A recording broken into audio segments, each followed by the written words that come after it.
torniamo a parlare di varietà resistenti New Wood, e nei prossimi 10 minuti Enrico Peterlunger dovrà introdurci in uno stato dell'arte, un'arte diciamo ormai parecchio corposa, quindi il suo compito è quello di anche selezionare tutte le cose che possono essere dette.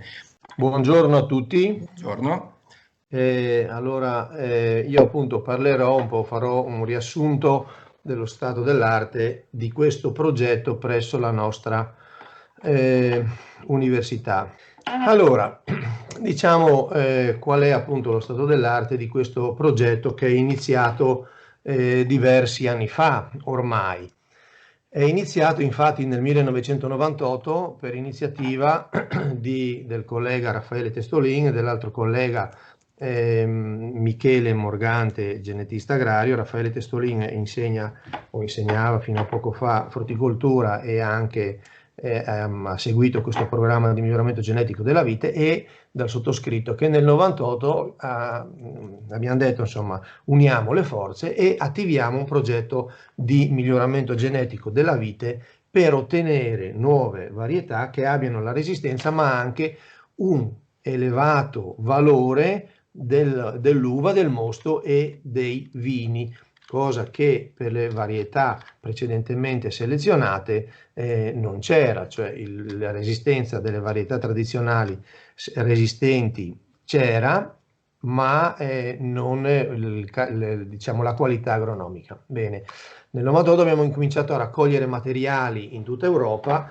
e diversi gruppi di lavoro, diversi colleghi in Europa ci hanno dato questi materiali con grande, bisogna dire, generosità e spirito di collaborazione, e su questi materiali resistenti abbiamo potuto proseguire la nostra azione. Abbiamo iniziato gli incroci assolutamente naturali, senza l'utilizzo di metodologie OGM di nessun tipo, cioè facendo degli incroci naturali che poi però sono stati accelerati, diciamo, nel processo di selezione dall'uso dei marcatori molecolari, come vedremo fra poco.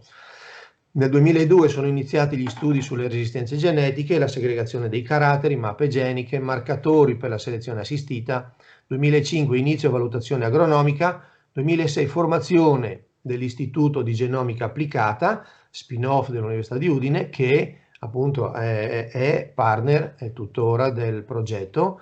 C'è stato il sequenziamento del genoma della vite da parte di gruppi di ricerca italiani e francesi, un'iniziativa di ricerca veramente molto molto importante e direi storica. C'è stato il primo sequenziamento di questo genoma, che adesso è diventato uno strumento che nel mondo si utilizza per conoscere meglio questa specie e i suoi adattamenti all'ambiente, le sue reazioni, la sua qualità. È iniziata anche la collaborazione con i vivai cooperativi Reuscedo. Nel 2007 inizio delle nanovinificazioni e valutazione sensoriale dei vini. 2015 registrazione di 10 varietà resistenti in Europa e presso il Ministero nel Registro Nazionale delle Varietà di Vite. Nel 2020 la registrazione di altre 4 varietà resistenti derivate da Pinot, sempre presso il Ministero. Allora, selezione assistita da marcatori è il metodo che abbiamo utilizzato. I marcatori sono i microsatelliti, sono delle piccole regioni di DNA in prossimità di geni di resistenza. Questo consente una selezione precoce dei materiali e dunque un periodo di selezione in parte ridotto. Le attività, appunto, abbiamo raccolto presso l'azienda Servadei più di 700 accessioni di vite, 530 sono state le combinazioni ad oggi di incrocio, ciascuna con 100-150 semenzali, per cui sono stati oltre 40.000 semenzali valutati individualmente, 500 nano e micro vinificazioni presso l'Unione Italiana Vini di Verona e i vivai cooperativi di Reuscedo, e il risultato ad oggi sono le prime 14 varietà selezionate e registrate al Ministero. Qui vedete alcune immagini del lavoro, insomma, il lavoro di demasculazione, di incrocio in campo, poi la semina dei semenzali, l'allevamento, il trapianto in campo, le osservazioni agronomiche, le osservazioni sulla difesa, sulla resistenza alle malattie in campo, vendemmia delle uve, vinificazione, che vedete in queste cassette ogni cassetta raccoglie il prodotto di una vite, di un genotipo, di un semenzale, e poi l'analisi sensoriale dei vini in modo da scegliere i migliori. I parentali sono stati quelli Chardonnay, Cabernet Sauvignon, Merlot, Sauvignon Sangiovese, Tokai Friulano e altri. I donatori di caratteri di resistenza: Bianca, 20/3, Regen, Seival, Pannonia, eccetera. Incrocio ed allevamento, ecco, vedete qui fiori demasculati, con il pennello si effettua l'impollinazione controllata e poi appunto il risultato, i semenzali vengono allevati e osservati. La selezione per la resistenza viene effettuata anche in vitro, con questi dischi fogliari che vengono inoculati artificialmente con zoosporangi di peronospora, per vedere appunto la loro resistenza o suscettibilità. La selezione per i caratteri agronomici ha previsto di valutare, di scegliere un vigore medio, una vegetazione ordinata possibilmente, una produttività media, anche se bisogna dire che appunto eventualmente queste varietà si sono rivelate produttive. Se uno chiede a queste varietà di produrre tanto, le varietà possono farlo diciamo abbastanza agevolmente. Il grappolo tendenzialmente spargolo. Selezione per i caratteri enologici con appunto micro nano vinificazioni, analisi chimiche, ma anche poi valutazione sensoriale con panel di esperti. I primi bianchi che sono stati registrati: Flertai, Sorelli, Sauvignon Creto, Sauvignon Nepis, Sauvignon Ritos. I primi due sono figli di Tokai Friulano, gli altri sono figli di Sauvignon. Diciamo sono varietà interessanti dal punto di vista organolettico, perché hanno un patrimonio molto ricco e vario, insomma, di caratteri enologici, sia dal punto di vista aromatico che del gusto, molto interessanti, e questi qui stanno trovando interesse e accoglienza presso i produttori già non con vini sperimentali, ma con vini commerciali che si stanno facendo strada pian pianino sul mercato. Ecco, qui vedete il Sorelli, uno dei due figli di Tokai Friulano. Questo è il profilo aromatico. Sauvignon Ritos, un'altra varietà, anche questa qua molto interessante. I rossi registrati, Cabernet Eidos, Volos, Merlot Cantus, Merlot Corus e Julius, anche hanno registrato l'interesse dei produttori, soprattutto perché hanno, qui vedete Cabernet Volos, Merlot Corus, perché hanno dei profumi interessanti, soprattutto ad esempio questo Merlot Corus ha dei caratteri vicini al suo parentale Merlot, e anche dei tannini tutto sommato morbidi e gradevoli, per cui insomma dal punto di vista organolettico le varietà sono sicuramente interessanti. Le ultime varietà che sono state registrate sono state Pinot Iskra. Sono figli di Pinot, 2 bianchi e 2 rossi. Kersus è anche questa una varietà bianca. Quello che voglio segnalare è il Pinot Corse, che dal punto di vista appunto degli aromi leggermente speziati, ma molto interessanti e complessi, e anche confrontandolo con il suo genitore Pinot, è quasi quasi, non voglio dire che sia meglio del Pinot Nero, però diciamo regge assolutamente il confronto, è una varietà molto interessante. Per il Volturnis, ecco un altro rosso. Ecco, sviluppi futuri. Il programma continua con l'obiettivo di combinare resistenze, 2 o 3 almeno geni di resistenza peronospora nello stesso genotipo, 2 resistenze a oidio, ma anche prendere in considerazione altre resistenze da inserire in questo programma di miglioramento genetico. Un altro obiettivo è di differenziare le varietà, cioè non fare delle varietà che vadano bene un po' per tutto, ma specializzare le varietà, alcune che servono da base spumante, altre per vini da invecchiamento, altre per vini da dessert e per uve da tavola, che pure sono in corso di selezione. Nuove tecniche, ci stiamo pensando, ci sono queste tecniche, appunto la cisgenesi e il genome editing, che effettivamente sono strumenti promettenti, ma per ora ci sono ricerche in corso in diversi gruppi nel mondo e anche in Italia, ma finora appunto risultati applicabili non ce ne sono. Restiamo appunto, queste tecniche sono sicuramente interessanti, ma nel breve o nel medio termine ancora i risultati non sono applicabili. Per cui prosegue il miglioramento genetico secondo i metodi qui ricordati, fornendo nuovi genotipi ai viticoltori.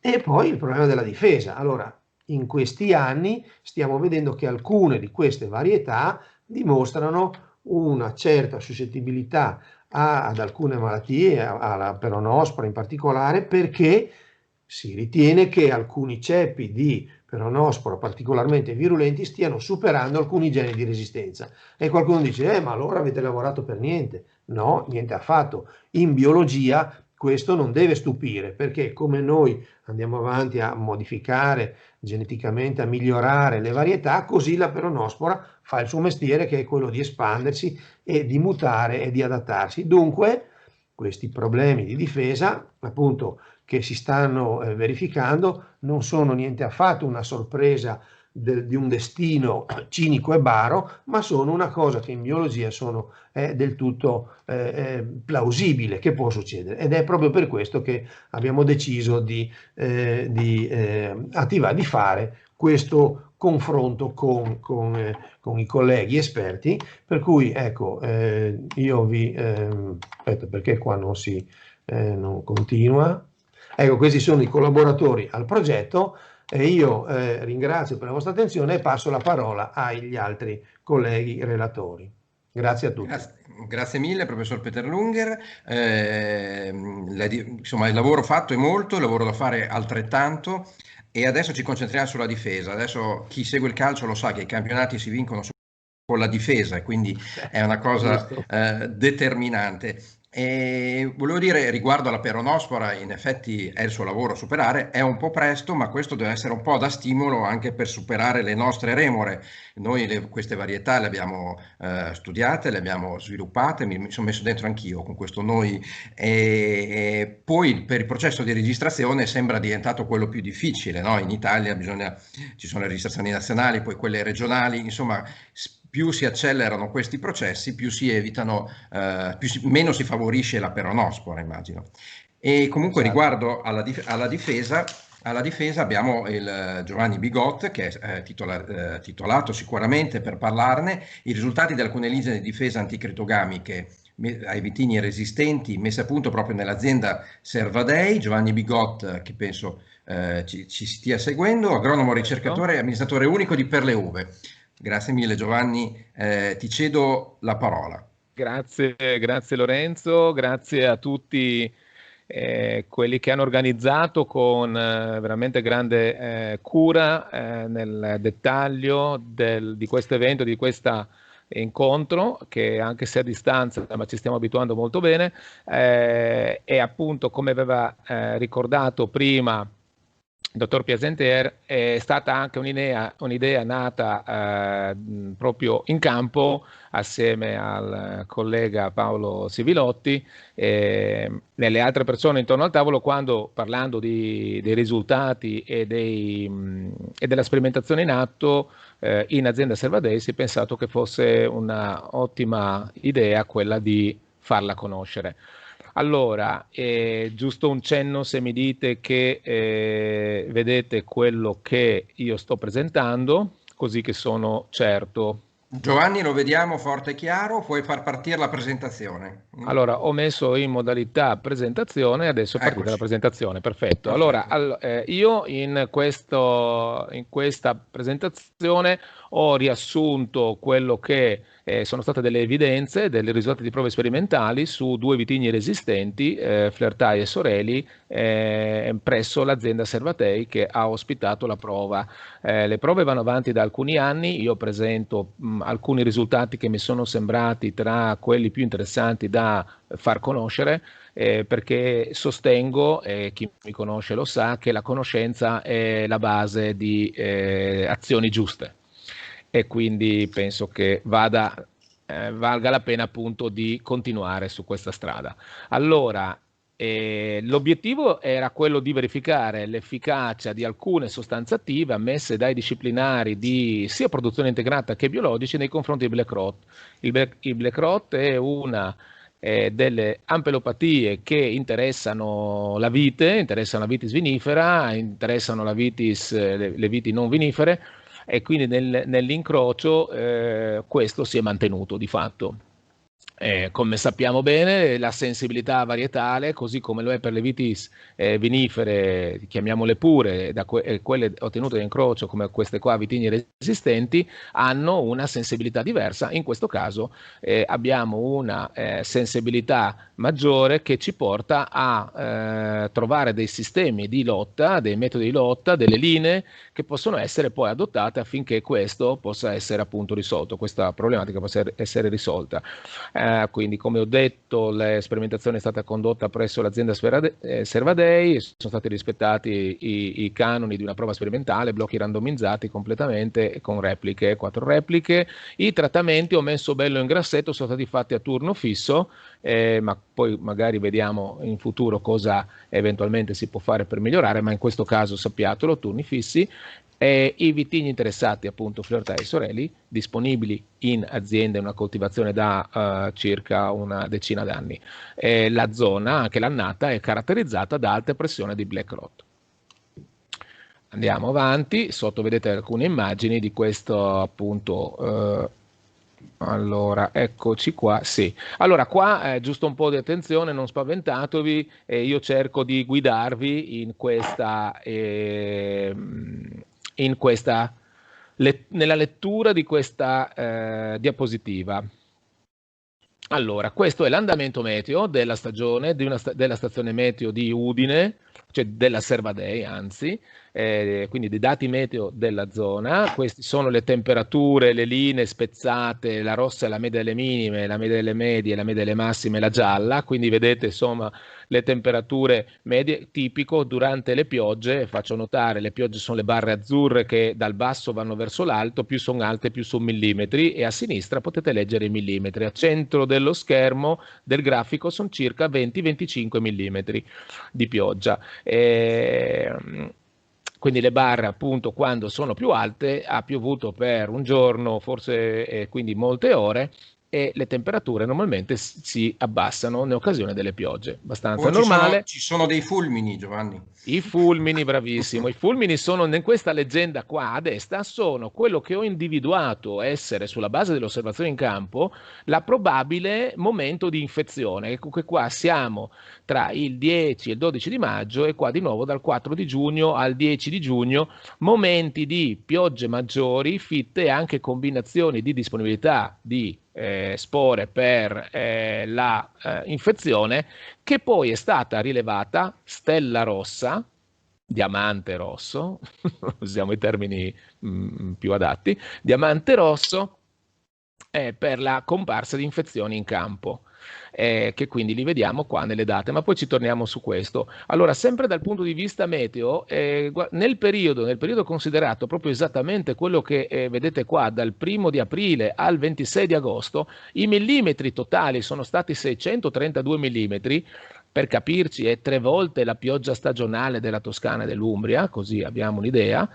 Ci sono stati 16 giorni con piogge maggiori ai 16 giorni con piogge maggiori ai 5 mm e 32 giorni con piogge maggiori ai 2 mm. In totale tutto questo arco di tempo ha piovuto per 268 ore, cioè è proprio il clima del Friuli e ha caratterizzato l'annata 2020, ma non è un clima tanto diverso dallo storico. Allora, che cosa ancora dire di questo elemento? Abbiamo contestualizzato un po' l'annata, molti giorni di pioggia, quindi gli interventi vedete a turno fisso. Quelli in verde sono gli interventi a turno fisso 7 giorni con prodotti ammessi in viticoltura biologica. e quindi vedete qua esattamente da quando è iniziato fino ad arrivare all'8º trattamento, quelli in viola indicano i momenti di intervento di prodotti a turno 12 giorni circa, 12-14, con prodotti non ammessi in viticoltura biologica, ma ammessi nei disciplinari di produzione integrata, quindi con prodotti di sintesi. E sono stati fatti 5 interventi. Allora, che cosa ci manca ancora per capire l'annata? Qua sotto ho unito dati rilevati, e quindi non stimati, della fenologia del grappolo e della foglia. Se leggete qua 55 vuol dire che le infiorescenze erano ben visibili, si stavano ingrandendo, e arriviamo ai numeri col 60 vuol dire che inizia la fioritura, esattamente 63 è il 30% della fioritura. Qua siamo verso la fine della fioritura, ecco che qua siamo nell'intorno della fioritura praticamente. Questo momento di piogge con questo probabile momento di infezione più grave, e qua 72 grano di pepe, 73 pisello, quindi qua si stiamo ingrandendo gli acini. Le foglie si leggono qua sotto, 16 vuol dire 6 foglie distese, 22 vuol dire indica 12 foglie distese. Così abbiamo potuto in maniera così sintetica anche ripercorrere la fenologia della vite, e in questo quadro in cui quindi le probabili infezioni sono accadute quando i grappolini erano visibili, avevamo 6 foglie nel primo momento e sono apparse su foglia in data circa 25 di maggio, 23 maggio, e successivamente abbiamo un momento di infezione in cui avevamo in fioritura, avevamo uno sviluppo di circa 1,5 metri e hanno interessato poi la evasione dei sintomi su grappolo. Adesso andiamo a vedere la dinamica delle infezioni vista dal punto di vista modellistico. Questo è il grafico, è l'output del grafico del modello di simulazione delle infezioni preso da Vitenet, di cui ve ne parlerà il professor Vittorio Rossi nell'ultimo intervento ampiamente. Io lo utilizzo da molti anni, lo utilizzo perché ci dà delle indicazioni sui momenti di infezione e ci permette di migliorare il piano difesa e anche soprattutto di comprendere cosa sta succedendo. Ecco, quindi è molto utile per la comprensione in quel processo per cui dall'osservazione metto insieme gli elementi per dedurre e poi agisco. Ecco, qua questo è ottimo per dedurre. Che cosa ci dà? Qua ho voluto correlare la presenza effettiva in campo con momenti probabili di infezioni, quindi ci ritorniamo anche a vedere lo schema di prima, ma in cui non vediamo più le piogge. Ma le piogge cosa hanno provocato? Hanno provocato queste probabili infezioni da ascospore, ma anche conidiche, che hanno dato una simulazione di infezione, che sono questi diamanti rossi, e numericamente sono state molte le infezioni previste al modello. Questo vuole anche dire che la pressione è molto elevata, quindi numericamente abbiamo 88 infezioni previste nell'arco del periodo, nel mese di maggio 15 e giugno 26, veramente il picco di numero di infezioni previste, e tra queste io ho individuato queste come quelle più importanti, anche perché verificate in campo, e quindi come epoca di comparsa, vi ho già detto, il 25 maggio su foglia, il 18 giugno su grappolo, come comparsa, con i relativi periodi di infezione. Quindi appunto il 9-14 maggio, 28 maggio, 5 giugno.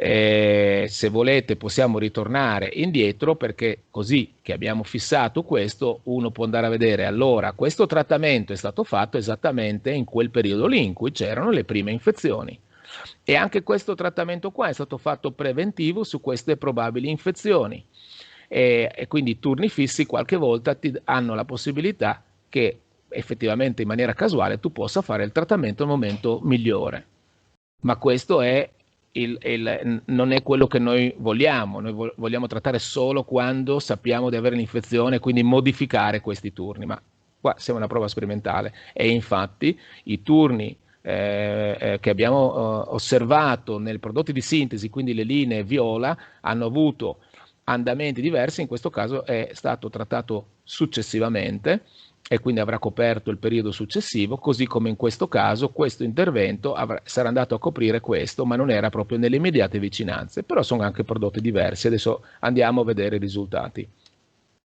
Allora, ancora un passaggio in cui vediamo molte linee che cerco di spiegare. Sono le linee che congiungono il momento di infezione con l'evasione dei sintomi. E nel caso del beta carotene abbiamo due tipi di sintesi. Uno è la lesione, cioè la comparsa, vedete su foglia, di una decolorazione, un imbrunimento,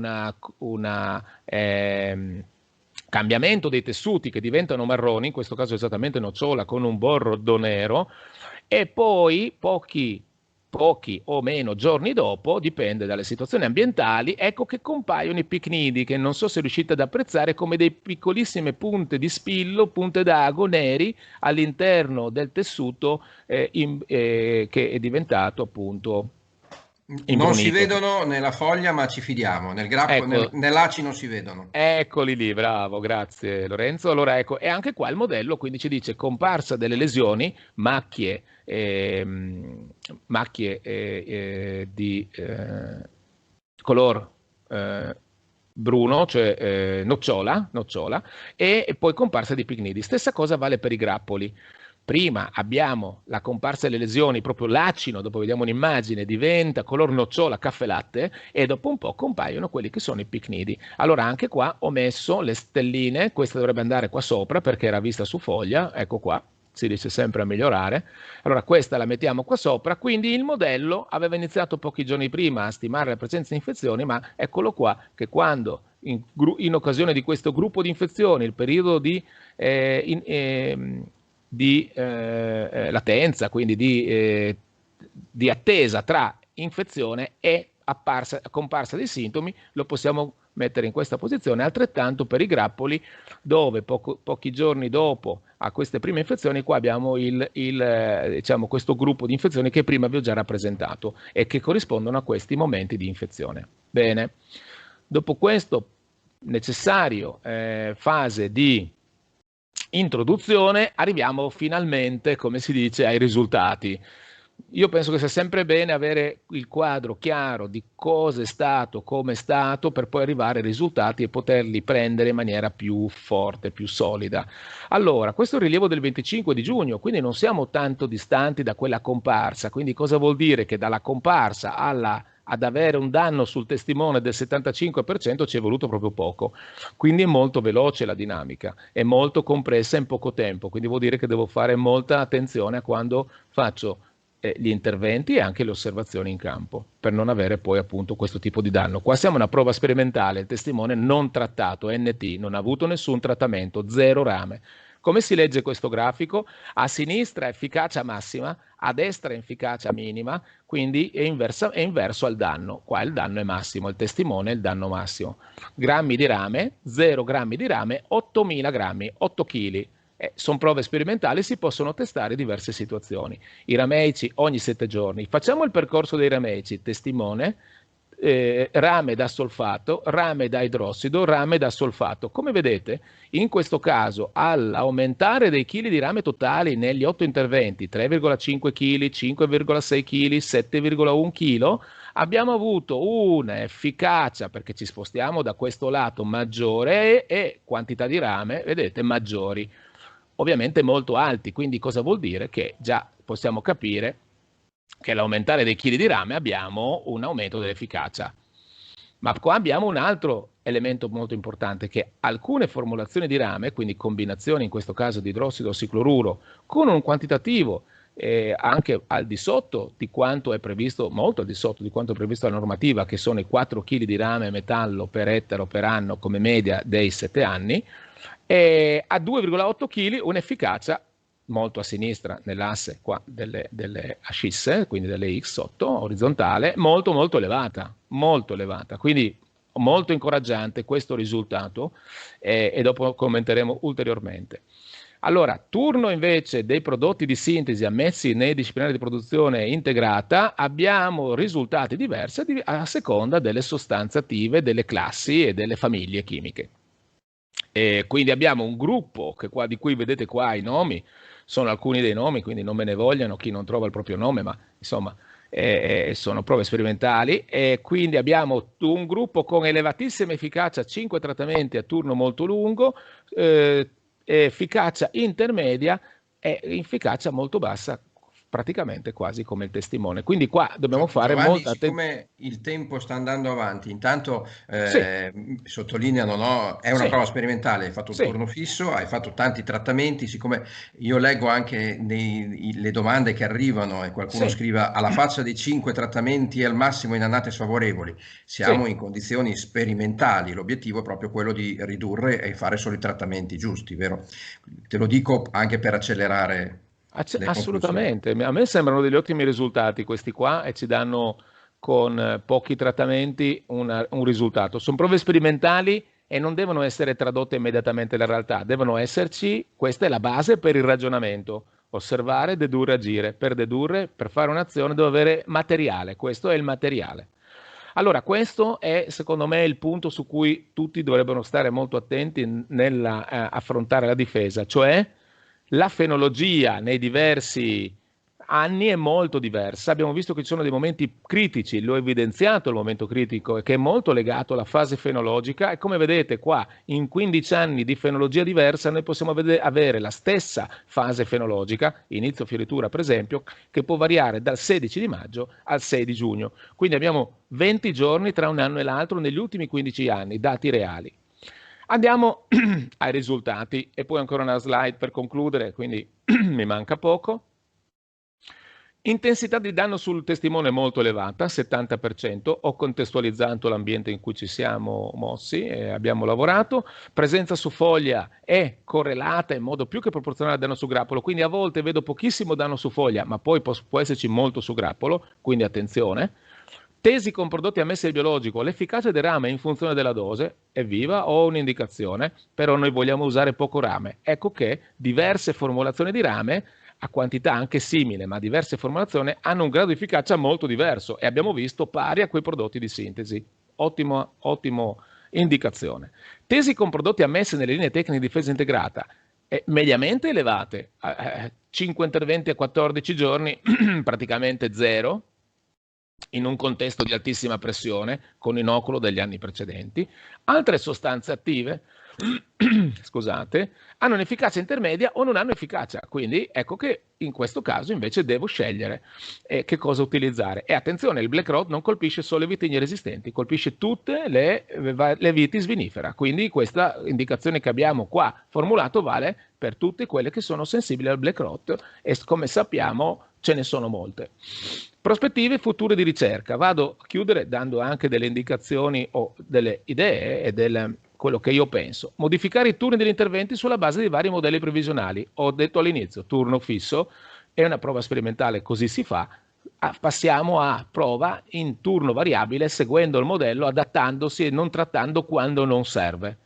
Già sicuramente possiamo risparmiare ulteriori numero di interventi.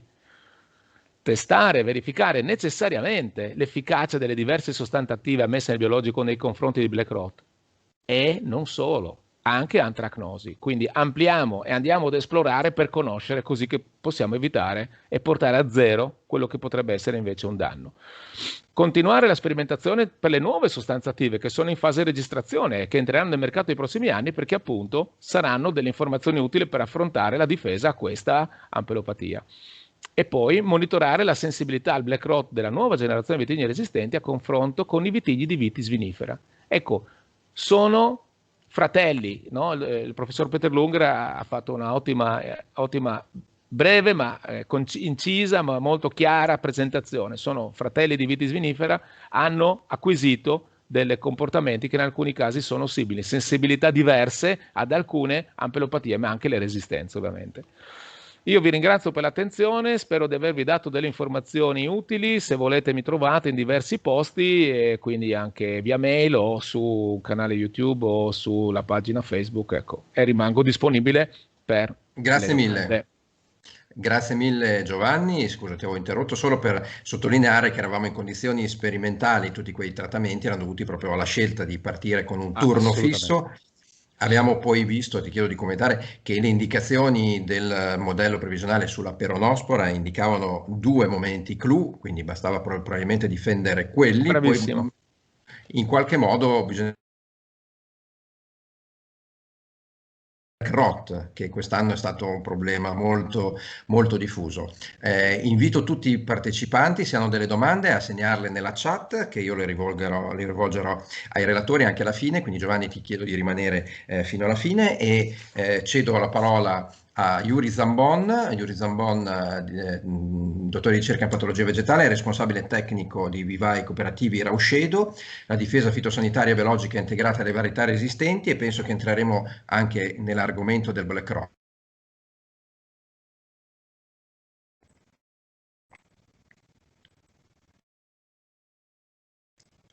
Yuri, sei in linea? Buongiorno, mi sentite? Adesso sì. Ok, allora buongiorno a tutti. Faccio i complimenti per l'organizzazione di questo convegno, visto che è una tematica molto sentita e che ci viene molto anche richiesta proprio dalle aziende agricole. E quest'oggi affronterò la tematica proprio quindi di difesa, diciamo. E adesso carico la presentazione. Speriamo, perché vedo la tua immagine andare e venire, quindi forse il collegamento non è funzionalissimo. Al limite, se non funziona qualcosa, dovrai staccare la videocamera. Ok, ditemi pure se si vede. Sì, perfetto.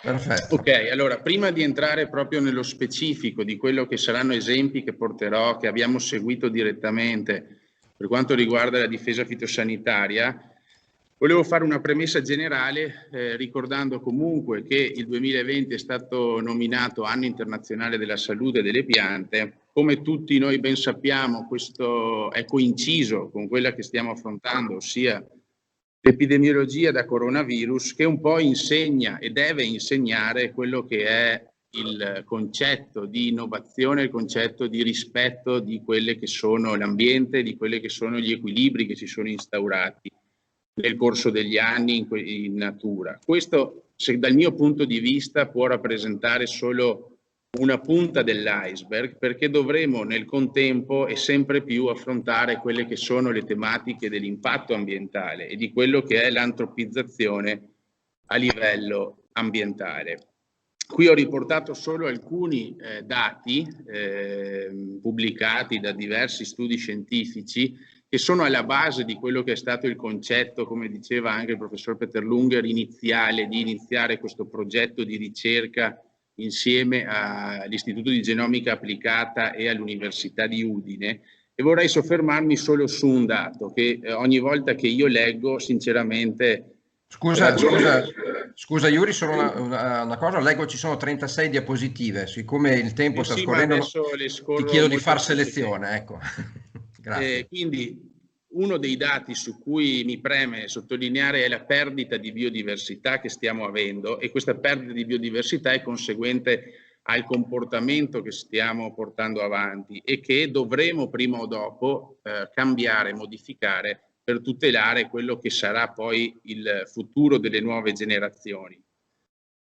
Gli obiettivi che si è prefissata l'Europa li conosciamo, ed è proprio per questo motivo, proprio per la riduzione che è già stata definita con 50% dell'utilizzo di fitofarmaci, di antibiotici in allevamento entro il 2030, che dobbiamo comunque cercare di avere delle alternative a quella che è l'agricoltura odierna. E dal nostro punto di vista, con le difficoltà che ci saranno, perché ogni innovazione comporta comunque un cambio mentale, un cambio applicativo, però dobbiamo essere tutti coesi e cercare una soluzione a questi problemi. Nel contesto della malattia, prima di arrivare a vedere quali sono state le difese che abbiamo applicato in diversi areali in Friuli, Veneto, ma anche in tutta Italia, dove abbiamo i campi sperimentali, è bene ricordare qual è il concetto di resistenza, perché molte volte si parla di resistenza, si parla di immunità, si parla di tolleranza. In realtà ogni patogeno, quando attacca una pianta, ha delle molecole che vanno a bloccare quello che è il suo riconoscimento da parte dell'ospite e quindi della pianta. La presenza di questi geni di resistenza non fa sì che la pianta riesca a riconoscere l'attacco e quindi mettere in campo una serie di meccanismi con produzioni di acqua ossigenata, monossido di azoto, proteine di difesa, che riescano comunque a contrastare l'attacco. Questo non significa che la pianta sia immune e che quindi non possa mai essere attaccata o non possa mai manifestare sintomi di peronospora o di oidio nella fattispecie, proprio perché questo grado di resistenza è molto influenzato dalla tipologia di patogeno presente, dall'ambiente, ma soprattutto anche dall'uomo. Sono vari studi che evidenziano come in Italia abbiamo tendenzialmente 2 sottopopolazioni di peronospora che si sono selezionate a seconda dell'andamento climatico, e come possiamo vedere nella cartina si sono selezionate prevalentemente a causa di eventi piovosi, quindi ci sono 2 popolazioni che differiscono proprio in base alle condizioni ambientali. Un'altra influenza dell'uomo è stata l'utilizzo dei prodotti fitosanitari. Questo è uno studio pubblicato dall'Università di Bologna che fa vedere come l'effetto preventivo e curativo su varietà sensibili, ceppi sensibili di Plasmopara sia ad oggi tuttora molto efficace, ma se gli stessi prodotti vengono usati su un ceppo resistente, vediamo come l'effetto curativo di quasi tutti i CAA e quindi citotropici traslaminari sia pari a 0. Questo è molto importante, sarebbe molto importante conoscere che ceppi abbiamo nel nostro vigneto, perché molte volte facciamo dei trattamenti, ma l'effetto del trattamento stesso, basta vedere il grafico, magari non lo otteniamo. Anche l'impiego del rame limita comunque, si è visto da alcuni studi, l'assimilazione di alcuni composti che vanno ad interferire con l'efficacia dei geni di resistenza. Quindi tutta questa premessa per poi arrivare ai risultati delle difese, ma per un po' guardare la problematica a 360 gradi. Come vedremo da alcune prove, è bene quindi scegliere, secondo me, la varietà resistente in funzione dei problemi che abbiamo registrato nel nostro areale, in base alla tipologia di difesa e al numero di trattamenti che siamo soliti fare nel nostro ambiente, e quindi scegliere la varietà in base al grado di resistenza che esplica. Gestire comunque, abbiamo sui vigneti che abbiamo seguito, abbiamo limitato in comparazione con una difesa tradizionale anche gli apporti di azoto. Questo perché? Perché se noi distanziamo i trattamenti l'uno dall'altro, quindi abbiamo un tempo maggiore tra un trattamento e l'altro e le varietà resistenti sono tendenzialmente vigorose, avremo anche una percentuale di vegetazione scoperta superiore rispetto a una varietà tradizionale. Quindi nel convenzionale questo lo si riesce a coprire con l'impiego di prodotti sistemici, ma nel biologico questo non è possibile e quindi è logico che l'intervallo dovrà essere accorciato. Per quanto riguarda la difesa fitosanitaria, senza quello che ho posto nella slide, mi preme sottolineare il fatto che i trattamenti debbano essere eseguiti dal primo anno di impianto. Molte volte i primi anni la difesa viene un po' limitata, soprattutto perché stiamo parlando di varietà resistenti e perché magari non c'è la manifestazione del sintomo. Questo però a lungo periodo porta comunque un accumulo di inoculo fungino e soprattutto un inoculo, se parliamo di black rot, antracnosi ed escoriosi, che poi non avendo ad esempio in biologico prodotti specifici per limitare e contrastare queste malattie diventa un vero e proprio problema. Dai risultati che abbiamo ottenuto si è visto come il costante monitoraggio in campo e l'ausilio dei modelli previsionali ci permettono realmente di ridurre drasticamente gli interventi. Se invece la difesa viene un po' abbozzata mimando quello che tendenzialmente facciamo nelle varietà convenzionali, si può incappare in molti errori e avere un danno superiore. Arrivando ai casi studio, nella nostra azienda sperimentale, e questo è quello che abbiamo poi scritto nei nostri quaderni tecnici, siamo riusciti con l'ausilio proprio del modello previsionale Horta, quindi dell'Università di Piacenza, a ridurre i trattamenti in una media del 70% negli ultimi anni. Arrivando alla difesa che è stata attuata nel 2020, possiamo vedere come è stata una difesa che ha previsto 5 trattamenti antioidici e 2 trattamenti antiperonosporici, utilizzando insieme prodotti citotropici, induttori di resistenza come il fosettil d'alluminio e sistemici. Questo proprio per il concetto che vi dicevo prima, allunghiamo i tempi ma dobbiamo coprire la vegetazione. Sono stati posti prima di ripetute e forti piogge proprio per offrire la copertura e successivamente è stata ristabilita con i medesimi trattamenti. Sono stati poi utilizzati ad esempio difeconazolo per la lotta al black rot e un trattamento precoce con mancozolfo per le scoriosi. Siamo quindi riusciti a ottenere e salvaguardare la produzione con 5 trattamenti per oidio, 2 per peronospora contro i 13 che abbiamo eseguito nelle varietà tradizionali. C'è da dire che se la gestione fosse stata eseguita in un vigneto commerciale, molto probabilmente altri 2 trattamenti sarebbero stati eseguiti nel mese di luglio, proprio per preservare quelle che erano poi le macchie che si sono manifestate nella nuova vegetazione, ma non hanno intaccato la produzione di queste piante. Le medesime varietà gestite invece a rauscedo e quindi in un ambiente più, chiamiamolo virulento o più favorevole alla malattia, ha previsto invece l'impiego di 4 trattamenti antiperonosporici e 5 trattamenti antioidici, sempre basandosi su modello previsionale e sempre trattando prima di ripetute piogge e ristabilendo la copertura.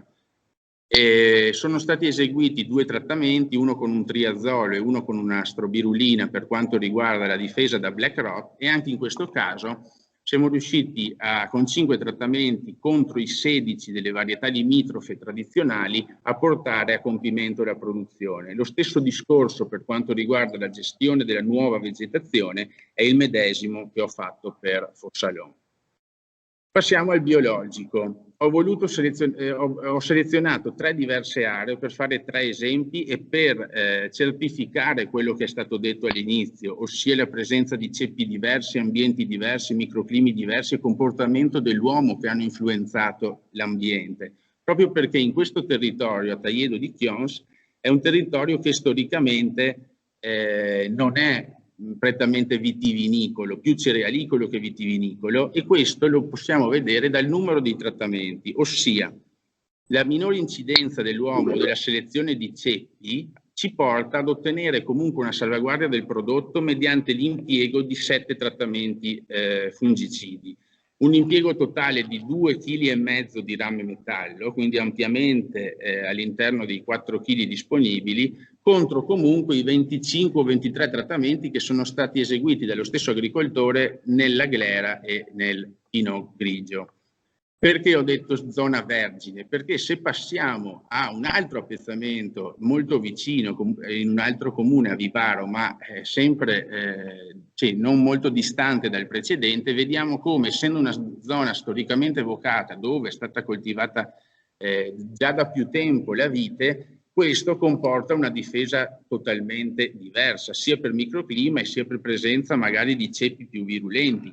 In questo caso i trattamenti sono stati 11 più 2 trattamenti con metabisolfito per limitare quello che era il grado di umidità del grappolo e soprattutto per contrastare un'insorgenza di marciumi acidi o di botrite. In questo caso è molto anche determinante l'impiego che possiamo fare di adesivanti, corboranti, ad esempio la zeolite, in questo caso l'abbiamo sempre utilizzata per limitare la bagnatura fogliare e il grado di umidità nelle zone più difficili da raggiungere. È stata poi compiuta una sfogliatura meccanica e manuale a giugno per areare maggiormente ancora i grappoli. Quindi 11 trattamenti contro i 25, abbiamo comunque avuto un'incidenza del 4% su Sauvignon Cretos di oidio e sporadiche manifestazioni di black rot, però tutto sommato la gestione ha comunque comportato ottimi livelli produttivi e anche buoni parametri enologici.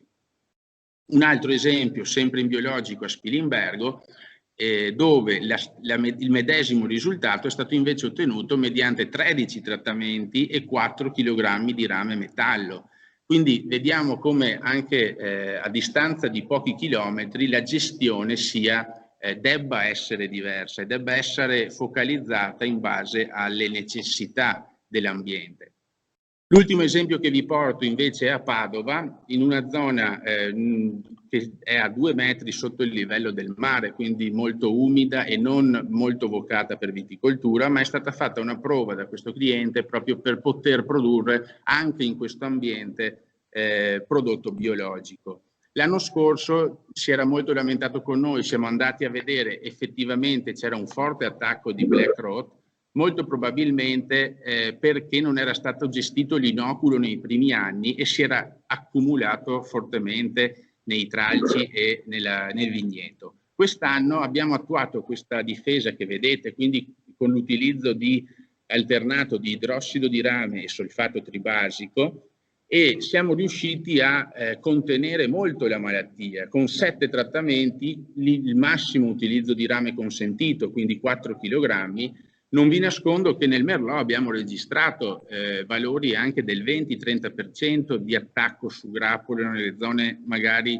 più coperte dalla vegetazione, ma dobbiamo anche premettere che l'anno scorso l'attacco era stato devastante, forse per una malgestione nei primi anni dell'impianto, e quindi quest'anno dovevamo sopperire comunque a gradi di virulenza molto superiori.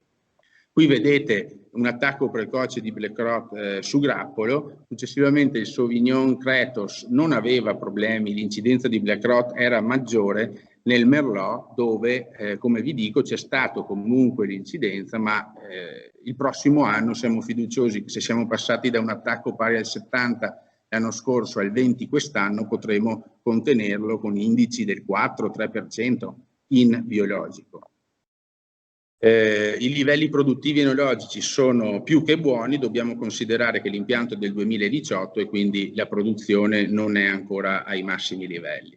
Chiudo i vari esempi con una tabella che racchiude quelle che sono le prove che abbiamo portato avanti anche in altri areali, quindi da Nord Italia a Sud Italia, e possiamo vedere come comunque i rapporti sono quelli che vi dicevo all'inizio, se gestiti mediante l'ausilio di modelli previsionali e attento monitoraggio. Addirittura in Puglia e a Brindisi siamo riusciti a ottenere e salvare la produzione con 0 trattamenti, ma parliamo di un areale dove comunque in biologico vengono eseguiti pochissimi trattamenti, 4-5 all'anno. Quindi la cosa che abbiamo notato studiando tutti questi diversi areali è che il ragionamento alla base deve partire da quello che è lo storico in azienda. Se io in azienda storicamente in biologico faccio 25 trattamenti, 24 trattamenti, non posso pensare che l'utilizzo di queste varietà mi consentano di scendere a 2-3 trattamenti. Devo comunque partire dai 25 e pensare che io ho un range in cui posso ridurre del 60, 70, 80% i trattamenti, però vuol dire da 25 se riduco del 60 che devo farne almeno 10, e quindi non parliamo più di 3-4 trattamenti. È bene gestire e parlare sempre basandosi sull'ambiente in cui abbiamo il vigneto e sullo storico aziendale, perché come abbiamo visto anche a distanza di pochi chilometri la gestione può essere totalmente diversa e anche i problemi possono essere totalmente diversi. I benefici li sappiamo, riducendo il numero di trattamenti andremo incontro a quello che inizialmente ho detto e quello che dovremo fare inevitabilmente, perché non possiamo continuare a non prendere in considerazione quello che è il risultato a livello ambientale. Abbiamo visto nei 2 mesi di lockdown del coronavirus come sono cambiati i mari, come è cambiata l'atmosfera in 2 mesi in cui l'uomo si è fermato. Se noi non vogliamo prendere in considerazione questo, siamo liberi di farlo, ma secondo me è un bene soprattutto per le nuove generazioni. Chiudo facendo vedere qual è l'impatto dei mezzi che utilizziamo in agricoltura nell'ambiente. Parliamo sempre di pesticidi e rame come fossero l'unica forma di inquinamento dell'agricoltura. Se vediamo nel grafico a destra, l'impatto più grande è rappresentato dall'impiego del vetro, del cartone e del sughero a livello di packaging, diciamo, e combustibile, gasolio ed elettricità come forme di energia. Poi vengono i pesticidi, che qui vengono chiamati così, non mi piace generalmente, e il rame. Dunque l'impatto è molto diverso da quello che ci viene presentato, ma non per questo, questo non significhi che non dobbiamo agire per ridurre l'impatto, e consideriamo che riducendo anche del 50% i trattamenti fitosanitari riusciremo a ridurre sia l'impatto dei pesticidi e del rame, ma anche del combustibile e dell'elettricità. Questa è l'ultima slide e vuole solo evidenziare quelli che sono i dati a livello di consumatori a livello mondiale. In Italia il 20% preferisce ancora consumare vino da vitigni autoctoni, e lo vediamo anche nelle restrizioni che abbiamo a registrare e autorizzare queste varietà resistenti, ma storicamente l'Italia non è uno dei paesi più innovatori o che comunque libera prima di altri idee e concetti, e i vini sostenibili sono la preferenza del 12,8% dei consumatori. Arrivando in America arriviamo al terzo posto con il 10,3%, per arrivare alla prima preferenza in stati come Germania, ma anche Svezia, Finlandia, Danimarca. Questo può essere condivisibile o meno, però è vero che l'offerta è sempre, la domanda condiziona sempre l'offerta, e quindi prima o dopo dovremo anche spostare la nostra produzione, perché ci saranno nuove fette di mercato. L'ultimo dato che vi riporto, e poi chiudo, è il dato inerente alle ricerche che sono state fatte durante il lockdown per quanto riguarda i vini. La ricerca vini naturali su molti motori di ricerca restituisce 10,3 milioni di link, che sono il triplo di quelli linkati per la ricerca di vini biologici. Il vino convenzionale è addirittura ancora più sotto del vino biologico.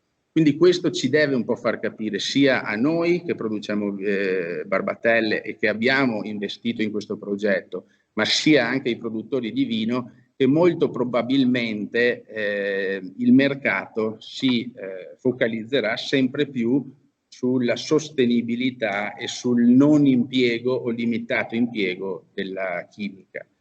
Io vi ringrazio, spero di non aver sforato troppo con il tempo, e poi sono aperto a rispondere a qualsiasi domanda. Grazie mille Zambon, pensavo molto peggio quando ho visto il numero delle slide, anzi siamo andati avanti in un ottimo ritmo. È training. Training autogeno. C'è una domanda che vorrei girarvi subito da uno dei nostri ospiti, che ci chiede se nei vitigni resistenti, comunque alla luce anche di tutte le prove, è comunque lecito pensare di concentrare l'attenzione della difesa entro una determinata fase fenologica che il nostro ospite identifica nella legagione. Quindi probabilmente poi dopo, insomma, uno magari ha un altro lavoro da fare, non lo so. È un atteggiamento possibile? Cioè la domanda è impostare il trattamento secondo la fase fenologica? No, vuol dire concentrare l'attenzione della difesa solo nella prima parte sostanzialmente, fino alla fase di allegagione. Dopo probabilmente, se io ho fatto bene, posso stare più tranquillo. Allora, diciamo che in generale è bene sempre concentrarla piuttosto in anticipo che in ritardo, proprio perché è sempre bene agire in prevenzione. Come abbiamo visto, molti principi attivi hanno già perso l'effetto curativo, e quindi andare ad utilizzarli una volta che ho visto la malattia è rincorrere una cosa che sarà sempre più difficile risolvere. È vero anche che il grappolo della vite in base alle fasi fenologiche esplica un diverso grado di suscettibilità, e quindi ad esempio andare a trattare dopo l'invaiatura su un vitigno resistente per preservare il grappolo non ha più molto senso, perché il grappolo non è più ricettivo alla malattia. Quindi il mio consiglio è, se si può attuare un attento monitoraggio, a prescindere dal modello previsionale, entrare quando vediamo le prime macchie di peronospora, però se riusciamo a fare un attento monitoraggio, oppure posizionare i trattamenti prima di ripetute piogge e forti piogge, non avendo paura magari di sprecare 2 o 3 trattamenti a maggio, perché ad esempio nel 2019 a maggio sono piovuti, dipende dall'areale, ma fino a 700 mm, 600 mm di pioggia. Consideriamo che la precipitazione media del nord Italia è 1000 mm all'anno, e capiamo che sono caduti più del 60% di millimetri in un mese, e quindi in quel mese lì, anche se ho un vitigno resistente, devo trattare anche 3-4 volte, ma poi probabilmente, ed infatti è stato così, da metà giugno a fine luglio non ha quasi mai più piovuto e quindi io ho solo spostato i miei 5 trattamenti o 4 trattamenti a maggio e poi non li ho più eseguiti a giugno e luglio. Quindi non devo avere la paura di fare troppi trattamenti, li devo fare nel momento opportuno. Grazie mille, certo, dobbiamo ricordarci che siamo nella zona più piovosa d'Italia, quindi la zona più alta pressione, a più elevata pressione, magari è stata proprio per questa pressione poi che ha spinto a sviluppare questi vitigni resistenti. Esatto. Ora entriamo, grazie mille. Si vede ancora il mio schermo, no? No, non ci sei. Ci siamo arrivati finalmente entriamo veramente nella viticoltura 4.0, i modelli previsionali e i DSS li avevamo sentiti chiamare in causa in tutte le relazioni. Il professore Vittorio Rossi è poi una relazione in cui divisa in due, per cui ci sarà anche Federica Bove di Orta, la modellistica epidemiologica e le varietà resistenti alle malattie. Cedo la parola, professore, che saluto. Adesso non vedo ancora in onda, ma... Sì, io dovrei essere in onda, mi sentite? Sì, perfetto. Perfetto. Dunque, condivido lo schermo e avvio così la presentazione. Intanto, buongiorno a tutti. Spero vediate il mio schermo. Sì. E adesso uso la modalità presentazione. Perfetto. Buongiorno. Sì, allora noi, Federica ed io, parleremo della modellistica epidemiologica per le varietà resistenti.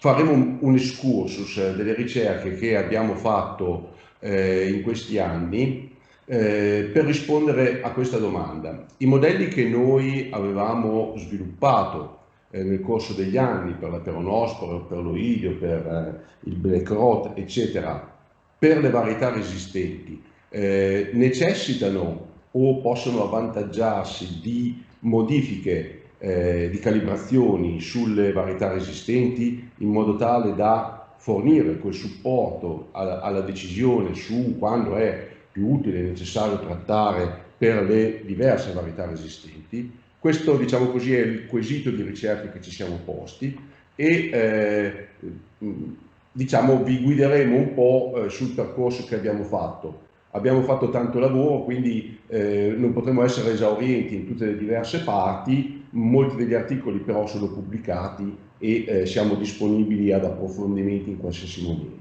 Andremo su 3 step, le varietà e il livello di resistenza alle malattie, cioè le varietà che abbiamo usato e come esprimono la resistenza alle malattie. Parleremo delle componenti di resistenza alle malattie, gli aspetti epidemiologici e poi come far tesoro dei risultati di cui al punto 1 e 2 nei modelli meccanicistici, quindi nei modelli previsionali. Inizio a parlare io andando rapidamente a mostrarvi quali sono le varietà che abbiamo usato, almeno negli studi che vi mostriamo oggi. Sono queste varietà che, come vedete, ospitano, diciamo così, contengono diversi geni di resistenza sia a peronospora che a oidio. Queste varietà le abbiamo messe tutte a confronto in un vigneto nel nostro campus a Piacenza e le abbiamo osservate attentamente sia in campo che in laboratorio per il periodo 17 e 19. L'abbiamo fatto anche nel 2020, ma qui presentiamo questi dati. Abbiamo osservato in campo la dinamica delle epidemie di peronospora, di oidio e di black rot attraverso dei rilievi periodici e sia su foglie che su grappoli con le metodiche standard per le diverse varietà. Questi grafici sono semplicemente il cursore, lo vedete il mio cursore, scusatemi. Sì, okay. Si vede, in piccolo si vede. Questi grafici sono giusto degli esempi, il confronto fra Merlot e Calandro su foglie e su grappoli. Poi per ciascuna varietà in prova, per ciascun anno, abbiamo calcolato l'area sotto la curva di progressione della malattia, quindi questa, una variabile che riassume l'epidemia, e poi abbiamo analizzato sostanzialmente per le foglie e per i grappoli il comportamento delle diverse variabili in prova. Qui i valori sono molto bassi e sembrano zero. Poi quello che abbiamo voluto fare è stato quello di caratterizzare le diverse varietà per il loro comportamento, tenendo in considerazione sia le foglie sia i grappoli. Quindi sostanzialmente la gravità relativa dell'ODPC sulle foglie e sui grappoli, questi vedete sono i valori mediani delle varietà in prova. Possiamo così individuare delle varietà, abbiamo messo alcuni esempi di nomi in cui abbiamo alta sensibilità peronospora sia sulle foglie che sui grappoli, altre in cui la sensibilità è superiore al comportamento medio delle varietà sulle foglie ma non sui grappoli e così via. Abbiamo ripetuto questa operazione per le malattie che abbiamo riscontrato, la peronospora, l'oidio e il black rot, e abbiamo quindi sostanzialmente raggruppato le nostre varietà in gruppi di sensibilità. Ci troviamo così ad esempio di fronte al gruppo 4, che raggruppa molte di queste varietà, in cui vedete abbiamo una buona resistenza a peronospora, una buona resistenza di campo al black rot e medio buona per quanto riguarda invece l'oidio. Abbiamo altre varietà, ad esempio nel terzo cluster, in cui la resistenza, la suscettibilità all'oidio è molto alta, o nel cluster 2 vedete in cui c'è una buona resistenza per la peronospora, una abbastanza buona resistenza per l'oidio, ma una grande sensibilità a black rot. Diciamo che questa panoramica, questo approccio ci permette di capire per le diverse varietà quali sono le malattie sulle quali ci dobbiamo concentrare le nostre osservazioni e decisioni nel corso della stagione.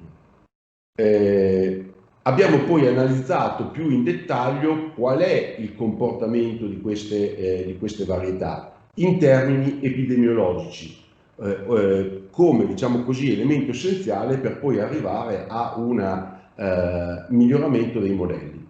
Qui lascio la parola a Federica, perché questo è l'argomento della sua tesi di dottorato e quindi è lei l'esperta di questo argomento.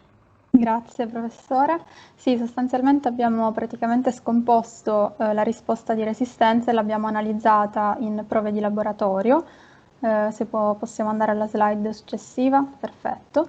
Come anticipato, diciamo, il dottor Zambon prima, stiamo parlando di varietà che sono parzialmente resistenti e quindi presentano diversi livelli intermedi di malattia e diverse sfumature nella risposta di resistenza. Queste risposte di resistenza possono manifestarsi in diversi momenti del ciclo di infezione. Qui vediamo il ciclo biologico di Plasmopara viticola e vediamo sostanzialmente che la resistenza riguarda principalmente il ciclo secondario di infezione. Quindi questa resistenza può agire nel momento in cui appunto c'è l'infezione riducendone la frequenza, può agire andando a ridurre andando ad allungare, scusate, il periodo di latenza, che è il periodo tra l'infezione e la sporulazione, può andare a ridurre la sporulazione e la durata di questa. Anche l'area delle lesioni può risultare appunto minore e possiamo avere appunto una risposta nella misura in cui le spore prodotte su queste lesioni hanno una minore capacità di andare a infettare, quindi a causare nuove infezioni.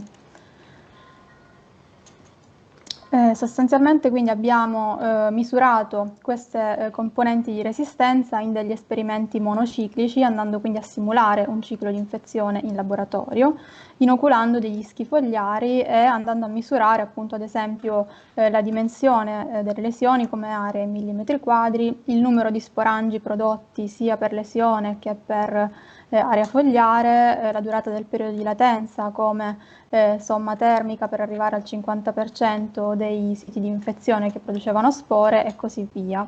Non posso appunto scendere in ulteriori dettagli, però potete appunto, se lo desiderate, consultare le pubblicazioni che sono disponibili. Sostanzialmente abbiamo quindi nella prossima slide analizzato il comportamento delle varietà in relazione alle singole componenti di resistenza e abbiamo osservato che in generale le varietà resistenti mostrano una minore frequenza di infezione, mostrano un periodo di latenza più prolungato e inoltre delle lesioni più piccole che producono meno sporangi, una minore durata del periodo infezioso e una minore capacità degli sporangi prodotti sulle lesioni, appunto sulle varietà resistenti, di causare nuove infezioni. Rispetto appunto alla varietà sensibile di riferimento e quindi al Merlot. In particolare queste componenti appunto sono espresse a diversi livelli in queste varietà e le due componenti che hanno mostrato una maggiore variabilità sono state la frequenza di infezione e la sporulazione sostanzialmente.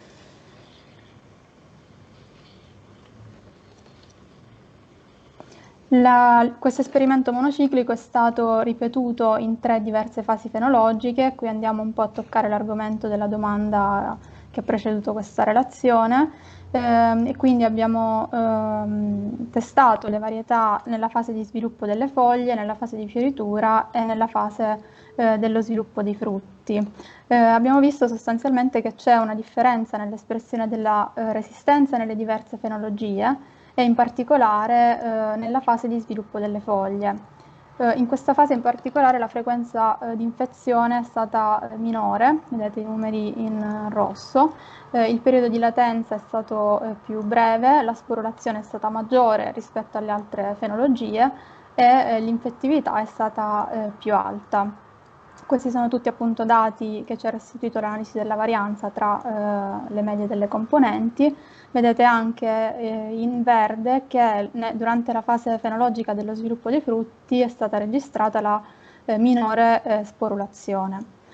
Questo ovviamente può aiutare anche in un migliore posizionamento dei trattamenti, come si diceva prima.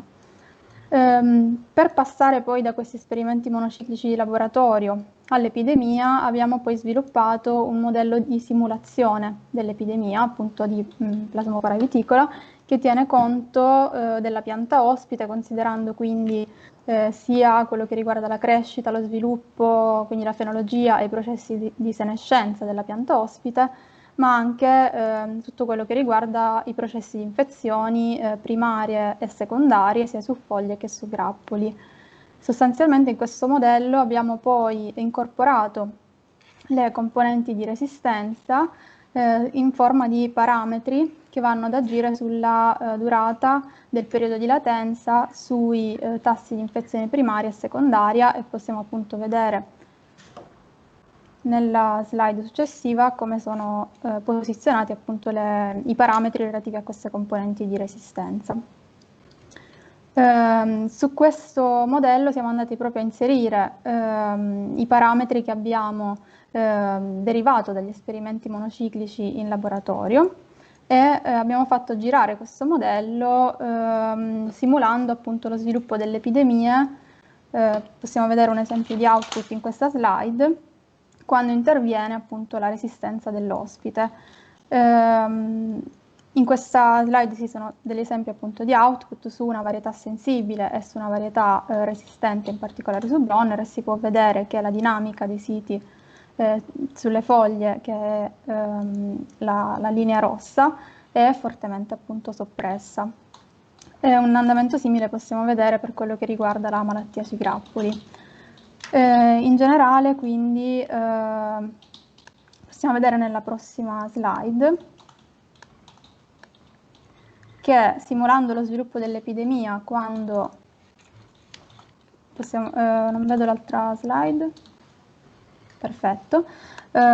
Quindi quando appunto si simula l'epidemia, quando intervengono le componenti di resistenza, abbiamo visto che le componenti che maggiormente incidono sull'epidemia, sia sulle foglie che sui grappoli, sono risultate appunto l'efficienza di infezione e la sporulazione. Inoltre abbiamo notato appunto da un'analisi di sensibilità del modello che combinare tutte queste componenti di resistenza, quindi se una varietà appunto esprime simultaneamente tutte queste componenti di resistenza, vediamo che lo sviluppo dell'epidemia sia su foglie che su grappoli è ridotto in maniera più che additiva. Anche per questo studio non posso scendere adesso in ulteriori dettagli, però come diceva il professor Rossi, tutte queste prove e diciamo, la parte sul modello è già disponibile in forma di pubblicazioni. Nella prossima slide ci sono i titoli, diciamo, degli articoli che sono pubblicati, l'ultimo è in corso di valutazione, quindi sarà disponibile. Noi comunque siamo a disposizione per eventuali domande. Ripasso a questo punto la parola al professor Rossi per l'ultima parte.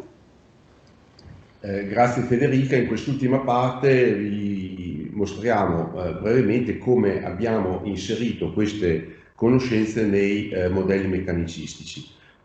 Parliamo dei modelli sviluppati qui in Università Cattolica e che sono implementati nel DSS Vite.net, che è, diciamo così, prodotto da Orta, e Orta è uno spin-off del nostro dipartimento universitario.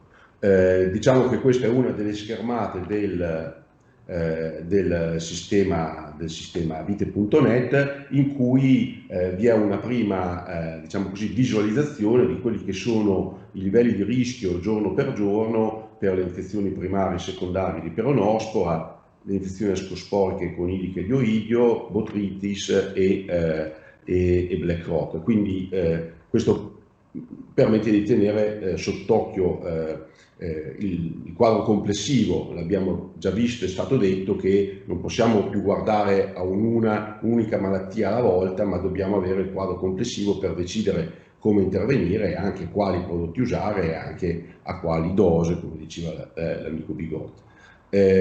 Poi il sistema permette di entrare in un maggiore dettaglio, ad esempio andare a visualizzare quali sono i periodi infettivi, l'andamento dell'incubazione, la probabile comparsa dei sintomi. Come abbiamo lavorato? Questo è ad esempio il diagramma di flusso, cioè come lavora il modello per le infezioni secondarie di plasmopara viticola, in cui sostanzialmente, partendo dalla presenza delle lesioni in campo attraverso il monitoraggio, ad esempio, il modello simula come funziona la sporulazione in funzione delle condizioni ambientali, come funziona la dispersione e la deposizione degli sporangi, sempre in funzione delle condizioni ambientali, e infine come questi sporangi danno origine a nuove lesioni. Questo modello sostanzialmente, utilizzando quindi i dati meteo, vedete, produce un andamento della sporulazione ora per ora e giorno per giorno, e delle infezioni, dei periodi infettivi e della gravità di queste infezioni. Il modello sostanzialmente viene poi tradotto in un output di dettaglio del sistema che dà, ad esempio per le infezioni secondarie, l'andamento, un indice di rischio per la sporulazione, la dispersione e l'infezione. Questo è il caso del Merlot. Che cosa abbiamo fatto? Utilizzando i coefficienti specifici di ciascuna varietà per la sporulazione, per la durata dell'infettività, per la sporulazione, siamo andati a correggere alcuni degli elementi di questo modello, in modo tale che l'output del modello non lavora più sulla varietà resistente, ma lavora sulla specifica varietà resistente, che è caratterizzata da quegli elementi. Come potete vedere, un'annata molto difficile per le infezioni secondarie su una varietà sensibile dà calibrato su una varietà resistente una situazione molto diversa. Il giallo, l'arancione e il rosso ovviamente funzionano come le zone di rischio in cui Covid in cui siamo ormai divisi. Quindi vedete sostanzialmente gli studi che ha mostrato Federica prima, portati all'interno di una struttura modellistica per le varietà resistenti, permettono di ottenere un output calibrato per le varietà resistenti, ma per le singole varietà resistenti, perché, come abbiamo visto prima, ogni varietà ha la propria risposta all'infezione. L'esempio di prima era sulle infezioni secondarie, la stessa cosa si può fare per le infezioni primarie, che, come giustamente si diceva prima anche il collega Zambon, sono fondamentali per il controllo della malattia. Arrivo quindi alle conclusioni. È chiaro, lo sappiamo, le varietà resistenti richiedono interventi di difesa con i fungicidi, sia contro il patogeno per il quale esprimono la resistenza peronospora, controllo della peronospora, ma anche contro gli altri patogeni. Abbiamo citato il black rot, c'è sicuramente le scoriosi, sta almeno nelle nostre zone crescendo su queste varietà il problema della carie bianca, da Cognella di Plodiella, c'è il problema delle rinosi.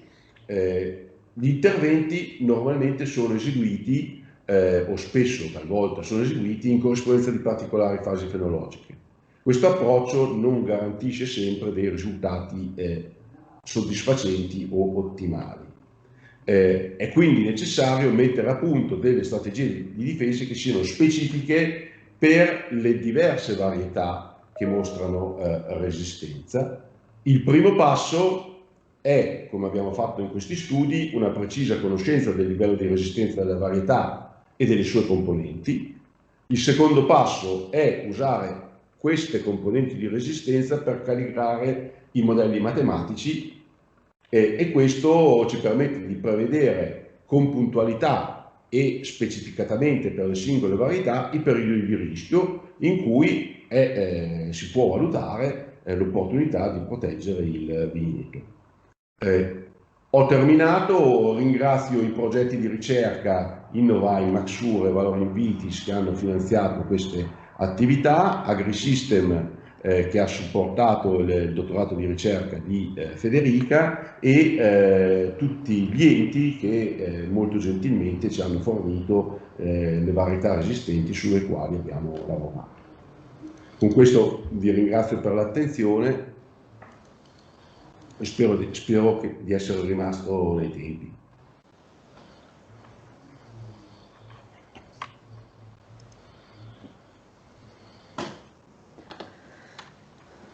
Sì, tutto perfetto, grazie mille, non riuscivo più ad abilitare il mio microfono, grazie mille per la preziosa relazione a quattro mani e con il ping pong interno ha tutto funzionato bene, si vede che proprio con i mezzi digitali lì a Piacenza e a Orta siete ormai specializzati. È una settimana che proviamo, facciamo le prove. Cavolo, nulla è lasciato al caso, nulla è lasciato al caso. Abbiamo raccolto varie domande e molti anche complimenti e quindi entriamo con un leggerissimo ritardo nella fase del dibattito, ma d'altronde era da aspettarsi, anzi è andato anche tutto molto bene e ci sono varie domande. Intanto una domanda chiave su cui poi potranno rispondere tutto è: ma questi risultati smentiscono in parte tutto quello che all'inizio era stato detto su queste varietà che avrebbero limitato a 4-5 interventi la difesa di difesa? Allora, intanto ovviamente stiamo imparando a conoscerle, questo è evidente, queste varietà. I risultati mi sembrano comunque positivi, anche nei casi più difficili siamo riusciti a ridurre anche in annate di forte pressione i trattamenti al 30%, 40% nei casi più gravi e in più siamo in un periodo di prove, di sperimentazione, applicando anche tutti gli studi di modellistica è un po' la domanda che facevo prima anche a Bigot, riusciremo a ottimizzare e soprattutto avere un equilibrio tra i vari anni, passare da 0 a improvvisamente dover fare 12, improvvisamente si possono dover fare 12 interventi, invece se si applica con costanza la modellistica e gli studi che state facendo, probabilmente si arriverà a un equilibrio? Questa è la prima domanda. Posso rispondere? Prego. Sì, allora, non smentisco. Sì, no, volevo precisare che non smentiscono niente di quello che VCR ha detto, nel senso che VCR inizialmente si basava sugli studi che aveva condotto, come io ho fatto vedere, a Fossalon e a Rauscedo. Io non ho citato VCR, prima no, ho visto che è stato non è stato citato da lei, ma io leggo anche le chat. Perfetto.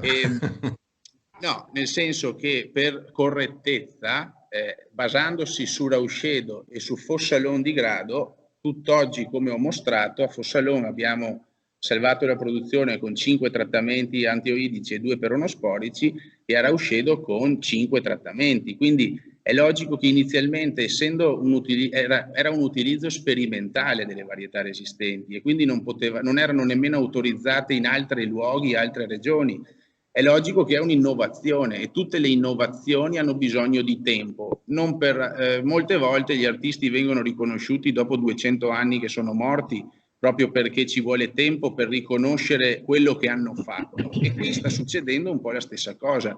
Noi non abbiamo detto che con 5 trattamenti le varietà resistenti si salvano ovunque, perché oggi ho mostrato che in alcuni areali ne abbiamo fatti 13, però 13 a fronte di 25 nel vigneto limitrofo, e ho anche mostrato comunque che c'è stata una minima incidenza di black rot e di altre. Cioè, a me piace parlare con dati alla mano, so quanta fatica si fa a fare ricerca, a pubblicare dati, e oggi ho pubblicato solo dati veritieri, dicendo anche quelle che sono state le problematiche riscontrate.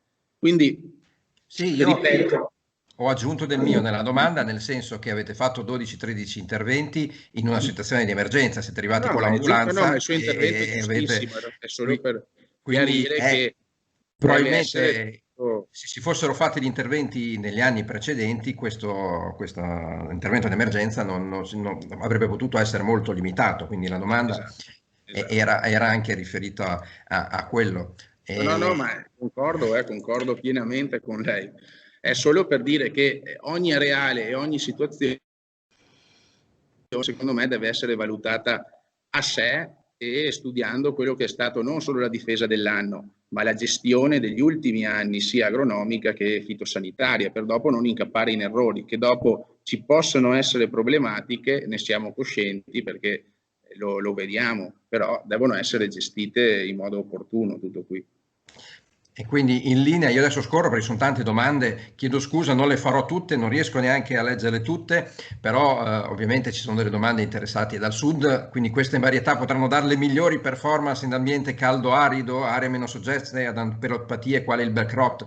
Intanto il black rot, diciamolo che in questo momento è molto localizzato, cioè i gravi danni li dà nel nord-est, poi abbiamo iniziato a vederli in Emilia-Romagna, no? Quindi vedo il professor Rossi che scuote la testa, quindi subito mi tirerà le orecchie. E comunque su questo solo una cosa: ad esempio in alcuni appezzamenti che noi abbiamo seguito su varietà tradizionali abbiamo avuto, come dicevo, un inoculo molto alto nel 2019 e comunque una presenza anche in alcuni grappoli del 20-25% anche nel 2020, quindi siamo riusciti ad abbattere l'inoculo ma non il problema in un anno. Però è anche vero che lo stesso problema c'era nella varietà Glera e Pinot Grigio, che erano coltivate di fianco a questo appezzamento. Quindi il black rot è comunque una delle malattie più nuove che si è affacciata al mondo della viticoltura nel nostro areale, e di conseguenza anche la difesa non ha ancora tutte le conoscenze di cui necessita, e anche i prodotti. È logico che in biologico il rame e lo zolfo hanno attività collaterale verso il black rot, ma non diretta, e quindi il problema è il mezzo e l'arma che abbiamo a disposizione. Però poi se il black rot si instaura in un ambiente fa danni sulla tradizionale e sulla resistente. Sì. Nell'articolo su Terra e Vita, che ha fatto un po' da lancio a questo evento, abbiamo scritto che poi una soluzione potrà arrivare proprio dalla genetica, no? Si stanno studiando nuove resistenze anche al black rot, adesso ci metteranno alcuni anni. E chiedo anche al professor Rossi, perché ci sono alcune preoccupazioni riguardo ai ceppi eventualmente ipervirulenti di peronospora che si stanno formando. Adesso una domanda è, quindi stiamo selezionando ipervirulenti che creeranno ancora più problemi anche alle varietà tradizionali? La peronospora fa paura da 150 anni in Italia, perché ovviamente è una brutta bestia.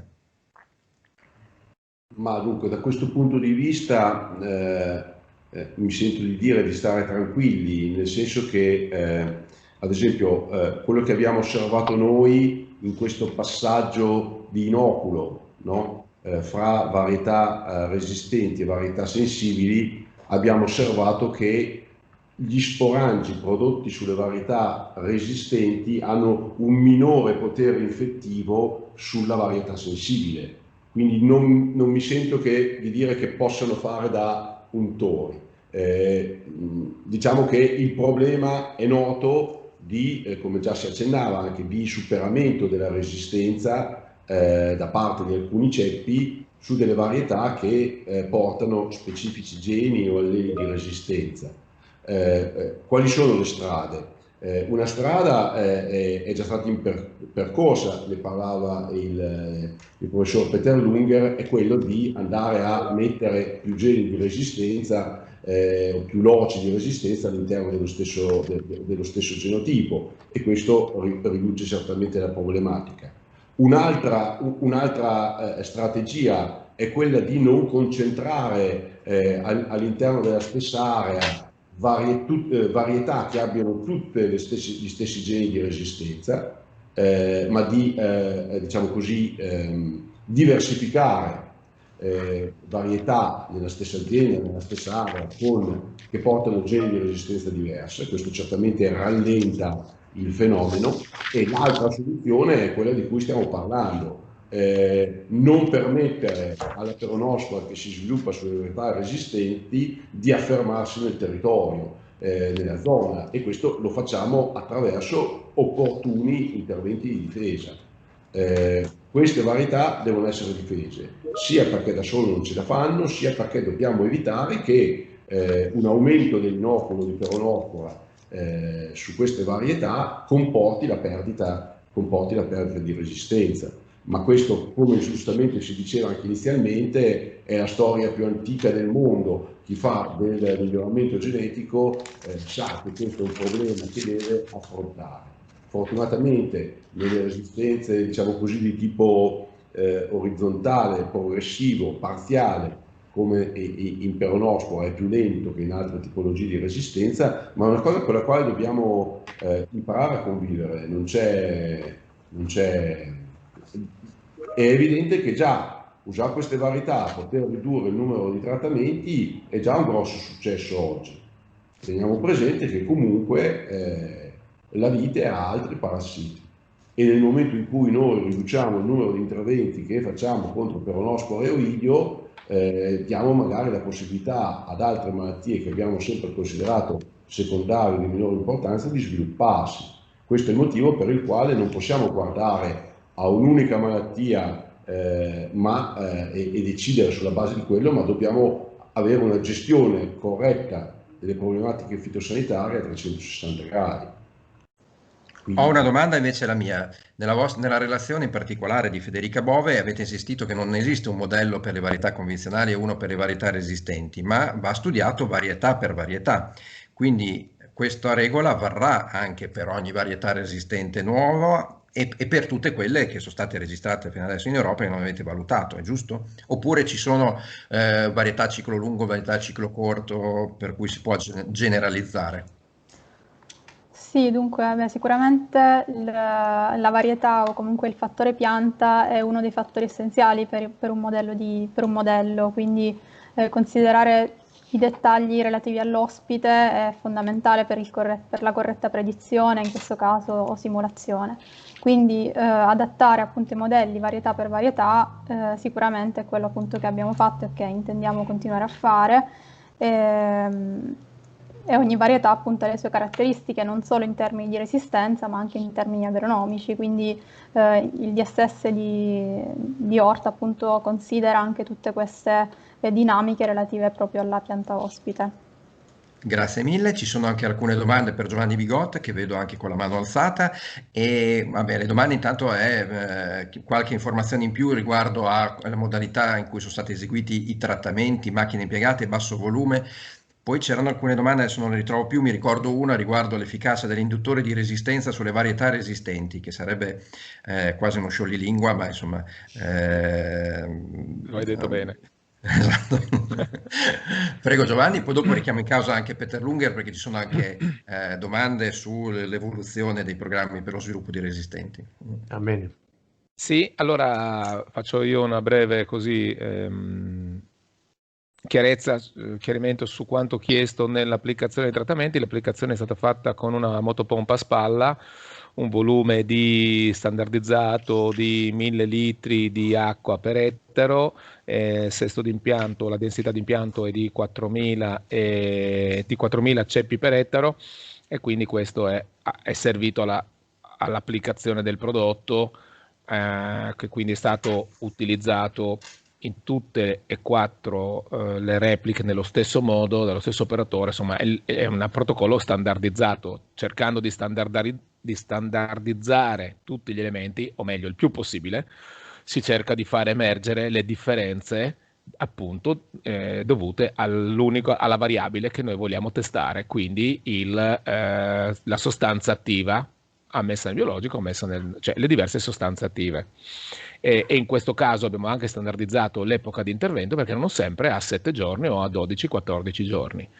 Quindi ecco, questa è la prova sperimentale, i criteri di una prova sperimentale. È chiaro per quanto riguarda gli induttori di resistenza che anche questi andranno verificati nella loro interazione, in quanto inducono resistenza, cioè danno dei messaggi alla pianta, o la pianta riceve dei messaggi da queste sostanze, tali per cui producono o modificano o ampliano un loro metabolismo che può ridurre o mettere altri meccanismi in atto per evitare il progredire o l'aumento dell'infezione e della carica infettiva appunto del patogeno in quel momento. Quindi sono test da effettuare. Io, il mio punto di vista, che così lo esprimo adesso e poi eventualmente se serve un'ulteriore discussione sono ovviamente disponibile, è quello che le vedo come delle nuove opportunità che vanno conosciute e testate nei diversi ambienti in cui uno le vuole testare e verificare. Hanno differenze fenologiche, qualitative, di sensibilità, sono nuove, io le vedo come nuove opportunità, prendiamole come tali e come tali vanno conosciute. Sapete quanto sostengo il monitoraggio in campo, dedico gran parte e molte delle mie energie per far sì che questo diventi la base conoscitiva da cui ognuno può fare una propria parte nel conoscere meglio e nel descrivere questi vitigni. Quindi spero che questo anche per i vitigni resistenti possa prendere piede a livello nazionale affinché possiamo creare tutti insieme una rete di osservazioni, una rete di monitoraggio che possa dare delle informazioni in tempo reale, anche prevenendo i rischi, quindi ho delle infezioni che stanno arrivando reali, cioè le vedo, qualcuno ha rilevato, ok, alzo il mio livello di difesa. Questo è il mio modo, il mio approccio e quindi penso che nell'ambito dei vitigni resistenti sia un ottimo approccio. Sono nuovi e ancora di più dobbiamo metterci in gioco e andare in campo e dedicare del tempo che è super ben speso per far sì di avere le informazioni buone, di qualità, per prendere decisioni. Grazie mille. Visto che ci avviciniamo alle conclusioni che erano previste alle 11, saremo verso le 11:30, 11:35. Intanto ci sono alcune domande che giro al dottor Peter Lunger sull'evoluzione di questo programma di sviluppo di resistenti, ad esempio ci chiedono i sangiovese ed altri autoctoni resistenti. Professore, a che punto siamo?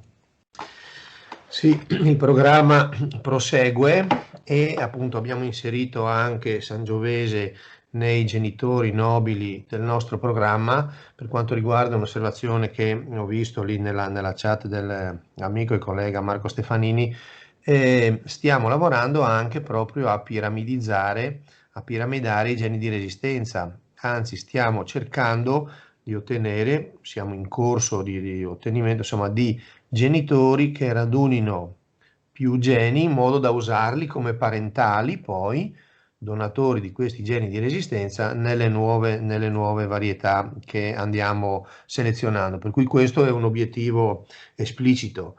Per cui il programma va avanti.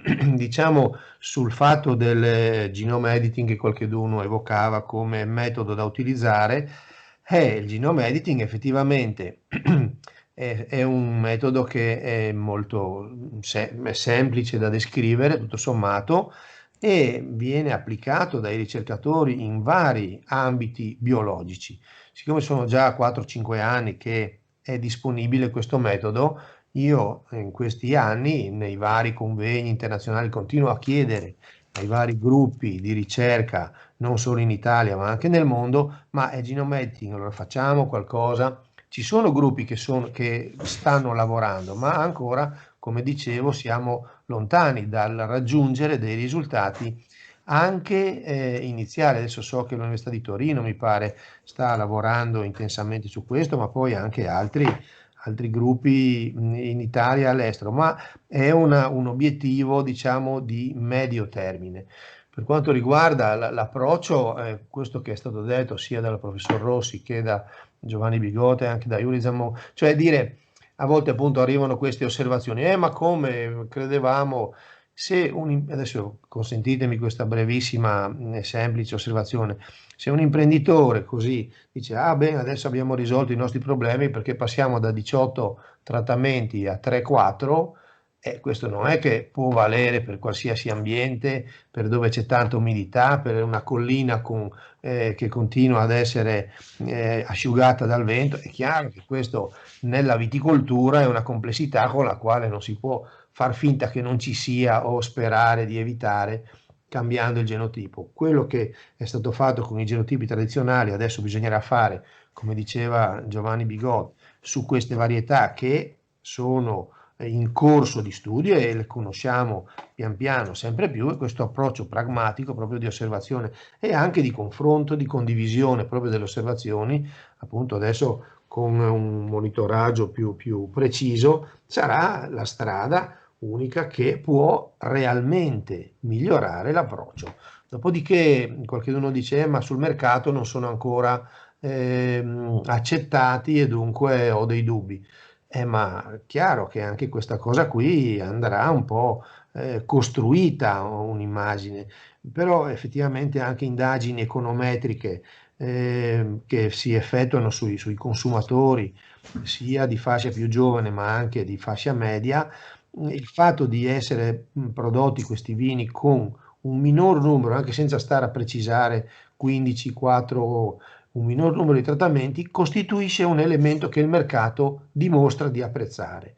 E dunque anche questa è una strada sulla quale non è un'autostrada, è una strada da costruire, ma secondo me stiamo andando avanti bene, e più riusciamo a condividere, no, questi lavori, queste informazioni, queste ricerche, e meglio sarà. Proprio per dire anche, come diceva Zambon, l'impatto ambientale della viticoltura, di questa attività così appassionante, non possiamo far finta di non vederlo o di dire vabbè, pazienza, insomma sì, è un male necessario. No, dobbiamo trovare delle soluzioni che vadano in quella direzione.